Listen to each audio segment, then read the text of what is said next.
everyone, it's Lexi. In today's video I'm going to be sharing with you the top books that I think everyone should read in their lifetime. So I did this video a couple years ago actually, and it's probably my most viewed video on this channel, and I decided I have a couple of books here that I think would be really neat to add to this kind of series, I guess you could say. So yeah, I included different ones than the ones I included here. I've read a lot of great books since I started this channel, and I think many of you would really enjoy it. So without further ado, let's get started. So this first book was actually my Tales and Teacups book club pick, the first book ever, and it was actually, I was pleasantly surprised with this. This is one that I actually had on my shelf for a while. I was like, you know what, sounds interesting, let's make it the book club pick for the month. So it is A Fall of Marigolds by Susan Meissner, and it follows a story of a girl named Clara in 1911 on Ellis Island who suffered a tragedy. I forget what it's called, the Triangle Shirtwaist Fire, which was actually a kind of like tragedy that happened in New York, where there was a fire and people, like the elevators weren't working, the doors to the stairway were locked, so people were jumping to their death, and she witnessed this being a worker in that building.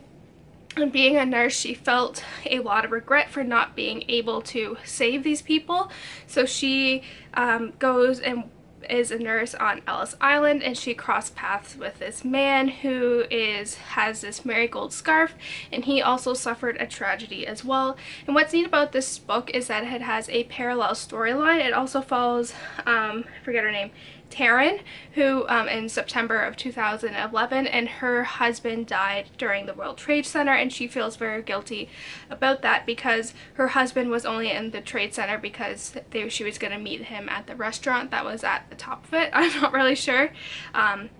So she's feeling a lot of guilt. Yeah, so she's feeling a lot of guilt for being there as well. And what I really liked about this story is that it showed kind of two women being an in-between place where they're neither living, and they're not moving forward.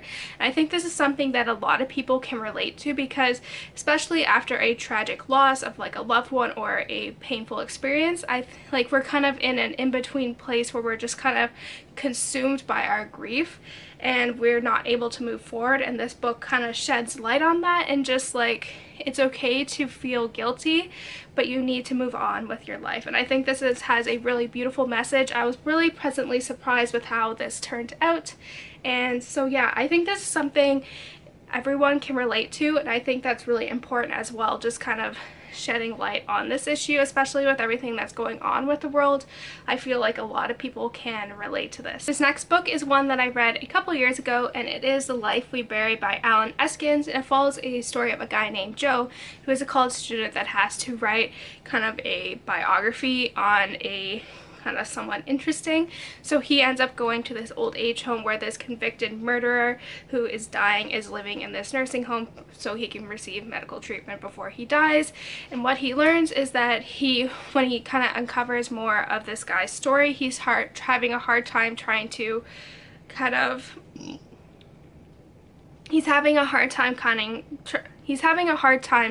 like understand how this Vietnam War hero ended up becoming this very vicious murderer. And so the more he kind of uncovers it, like the more he kind of realizes that there's more to that meets the eye. It makes you really like kind of understand people's background and how, I don't know, I thought it was just really interesting and complex. It makes you really question like people's history and just the reasons why people do things. I think it's really interesting. There is a good twist in this book, and I think it's really dynamic and complex, and I think it gets you really thinking about just kind of your history and how does that define who you are. And I think this is something everyone needs to pick up so this is something I think everyone needs to pick up because of that. I think it's really interesting. The characters are very complex and three-dimensional, and it was just a really kind of interesting read. And yeah, So this next book is one that I read recently, and there was a lot of hype surrounding this book. It was Emma Watson's, like, our shared bookshelf book club pick for I want to say May and June, and also there was a Hulu TV show that was based on this book, and it is The Handmaid's Tale by Margaret Atwood, and it follows a story of a girl named Offred who is a handmaid, and basically her sole purpose in life is to bear children to whoever, like, husband or like commander she's living with. And it takes place in a future society of America where a patriarchal, misogynistic government kind of goes in and women lose all their rights to their body, to like their freedom, everything. And I think this is especially now with everything that's going on in the world, I think this is something that a lot of people need to read, because it does, like, I was reading this, I was like, it was a chilling kind of experience, because it's like I can see this happening, and it's a dystopian, but it's so realistic about what our society could be if we don't change our ways. And it's really scary, actually. I feel like a lot of women and men need to read this book, because it shows you what happens when women start to lose their rights, what can trickle down to that. So I think this is something that's really important to read, and I think a lot of people will learn a lot of it and a lot from it, and just basically how we as a society, although women have rights have improved over the years, it's not where it should be. And if we continue down the path that we're on, this is a viable future in our life. So this next book is kind of not really much a life lesson, but I think it's a book that a lot of people will find very gripping, and it is The Lake House by Kate Morton. I read this earlier this year, or late last year, and I fell in love with it. It is fairly large, so it's a good summer read actually, but it follows a story, like kind of a parallel storyline between the past and the present in basically the summer of 1933. But during this couple, they have what is called a lake house, which is kind of a large manor in this lake in England, and during their Midsummer Night's Eve party, during the fireworks display, their youngest son, who was in his crib, disappears, and he was never seen again. And the only surviving member of this family during present day is Alice, who is let's see, probably in her late 70s, who is a novelist, a crime novelist, and she ends up crossing paths with a detective named Sadie, who kind of stumbles upon this house, and she's drawn to this house and the story and the mystery behind this boy. So she's trying to uncover what happened to this boy. And what I really liked about this book is that it follows basically Alice's parents' relationship, like Alice when she's younger, and then Sadie as well. And it's a really interesting story, and I think a lot of people will be really gripped with this story. The author relies more on telling the story through like a narrative, more so than the characters conversing, so it does take a while to get through. You can see, like, look at this paragraph. But it was really good, it was really gripping, and you just, like, the big twist at the end, like, I did not see coming. It was really good, and I think a lot of people need to check this book out. It is so good. So when I was looking to see which books I included in my first video, I was surprised that I did not include this one, and then I realized I didn't read this book until a couple months afterwards. So yeah, this is probably one of my all-time favorite books, next to like probably The Nightingale by Kristen Hanna, which I included in the first one, and it is Codename Verity by Elizabeth Wein.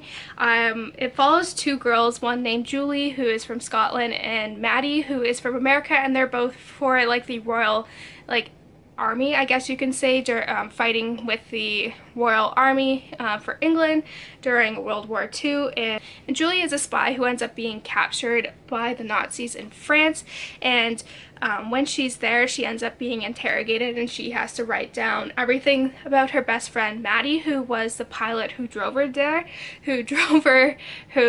and Maddie, who was the pilot who flew her there, but her plane ended up being ended up crashing. So the Germans are trying to learn everything about kind of Maddie and just like their background. And this is, I will say, it does take a while to get into, because the first little bit Julie is just recollecting about like planes and that, so it does take a while to get used to, but like once the story starts to pick up, like I was drawn in. I really loved how it kind of showed a very strong female friendship, and like I bawled my eyes out. I was so sad. Like I was never this moved by a YA historical fiction book, and it was just astonishing. And I think this is something every person needs to read, because it not only does it shed light on kind of like the World War II aspect, but also kind of the female friendship and just the lengths people will go to for their like best friends. And like there's so many passages in here that I have like highlighted and like starred, like asterisks is like right there. Like I went through and like highlighted stuff, and I never do that. Like there's so many passages in this book. This book is just really moving, and I think a lot of people will enjoy it. Even though like I don't really tend to read towards YA, this is something that is more on the mature end, and I think it's just beautiful. This next book is also a World War II book, and it is The Keeper of Secrets by Julie Thomas, and it basically follows, it's also a dual storyline as well. You can see what I really like to read. But it follows a story of a 14-year-old Simon who is a very well like established musician. He plays the violin, and he's also Jewish, and so during the raid with the Nazis, they come and take that violin, and this violin gets passed down through like Nazis to, and it ends up in Russia, and like all this stuff. Like it has like this incredible history of how it was stolen from a Jewish family, and then it got sent around between the Nazis, and then later it ended up with the Bolsheviks in Russia.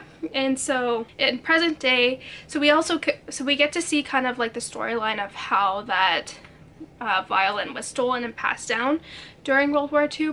It also has a present day story following a conductor named Raphael, who is teaching students, and he stumbles across a student named Daniel, and Daniel is refusing to play the violin, and Raphael is trying to figure out what is actually kind of the story behind this, until he learns that his family had this very rare violin that was stolen by the Nazis, and so they're trying to uncover the kind of storyline behind this. And I think this is something really interesting, just because it shows you kind of just like, I don't know, I think it's just really interesting because it does show like the history behind a musical object, and how it did have this really dark history of how it was stolen by the Nazis. And I just think that's really interesting. I like how it showed also kind of like the Russian side to